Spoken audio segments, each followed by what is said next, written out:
Hi, my name is Marshall Cole. I'm going to give you a little snippet of my video for differentiation.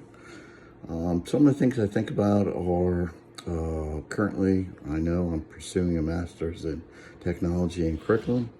I have a degree in early childhood education, K through 8. But I also have a technology degree, and I utilize that to teach currently technology in my school. My grades that I usually teach are 6th through 11th grade. Next year I'll do 6th through 12th because that's our next grade that we're adding to our school. I have a diverse background in IT. I did IT for the military for roughly almost 20 plus years. Let's see.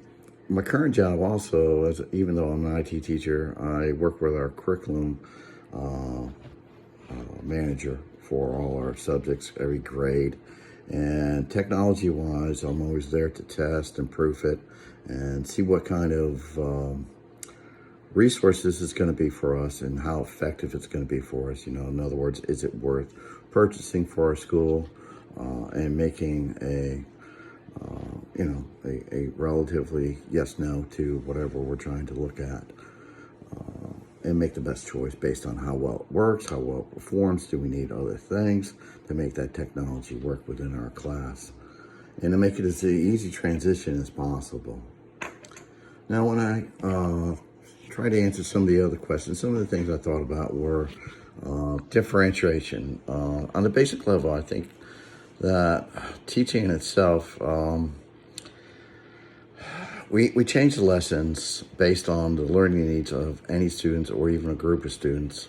One example of certain reading levels are different for most children, and we seek to kind of lump them in the same, or unless they have really specific needs due to an IEP or 504. But there are times when we can cluster these children into certain groups. So that's some of the things we may or may not do as we work with children who need differentiation. When we differentiate, we have to take consideration, I think, how that student may feel, because, you know, sometimes they feel a little stigmatized because they're not really taught in the same way. Sometimes other children will say things to them, and it generally makes them uncomfortable. So we want to ground them in a way that we want to let them know that, hey, you're getting what you need based on how you learn, and it doesn't matter that it's different than another child inside the classroom. And, you know, we just want them to generally understand that. And, you know, some of them feel, again, intimidated or rejected, because sometimes kids, you know, they don't always say, you know, kind things. And we want to reinforce that it's okay to be different and to learn at your own pace. Let's see. At the onset of every lesson that I teach or unit or whatever, this is one of the ways in which I help to gear the brain up or the mindset for teaching. I explain at the beginning of every unit what's going to be taught, what skill or concept that we're going to be looking for, what that looks like, what we'll actually be doing to accomplish that, and a good understanding of what that really means. I have anchor charts on our learning wall that is associated with current lessons for the week, and they'll go over to another bulletin board that I have in order to anchor further. In other words, one lesson builds upon another and so on. So they always have something to visually see and visually go back to for cues. And I found that is a great way to get their brains in the right direction, get them to start processing what we're going to start learning, and what is coming next, what's coming to them, how they're going to learn it. And I found this to be very helpful. Let's see what else.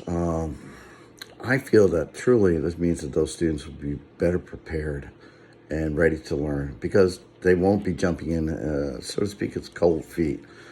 They'll be informed. and what is expected and how to get that done.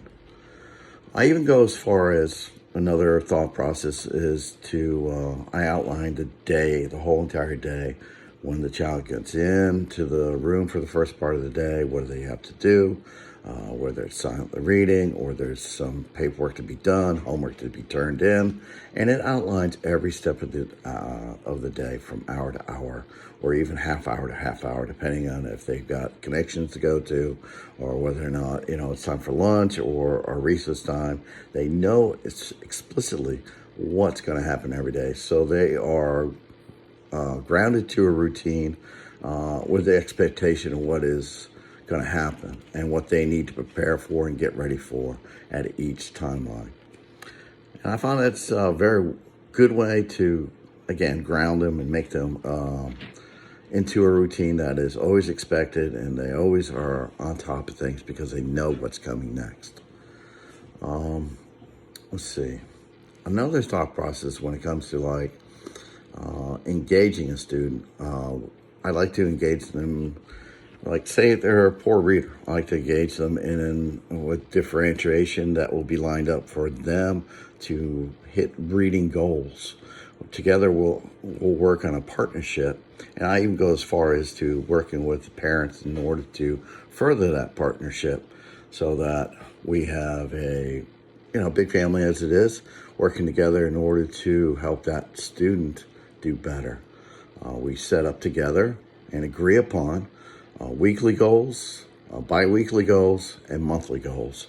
This way, everybody knows what's expected, some of the activities, or should I say all the activities that we're going to do in order to facilitate them to improve in, say, reading. So that's one idea that I always push out there. And it's good because it involves that student into taking ownership of their own education, and the parents too to be involved, and very much so helping them to excel, I feel. And it's always been very beneficial in that way. Another activity that happens as well is I read an article and decided to do it once. It's called the Socratic Seminar. In this type of activity, the student will be expected to create a viewpoint or an answer based on a text that is either given them or a question to answer.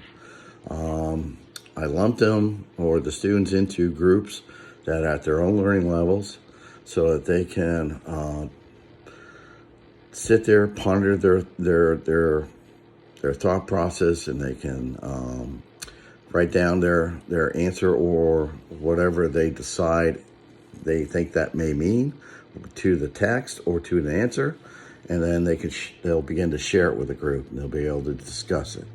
And once they discuss it, they begin to learn, interact with other children. They get to see that students have different viewpoints than them, and they can get a different idea about something. And it's not, and I explained to them, it's not right or wrong. It's more information about something, which makes you more informed and helps you learn more. So it's a great way for them to go through this process and actually get something more out of it, rather than just writing their answer. Maybe we discuss a few questions during the class itself, but everybody doesn't get to share that's on their mind, and it helps them get involved with the class. And that's my thought on this. Other than that, that's all I have. I hope you enjoyed the video. Hope you understood what I was getting at, and have a nice day.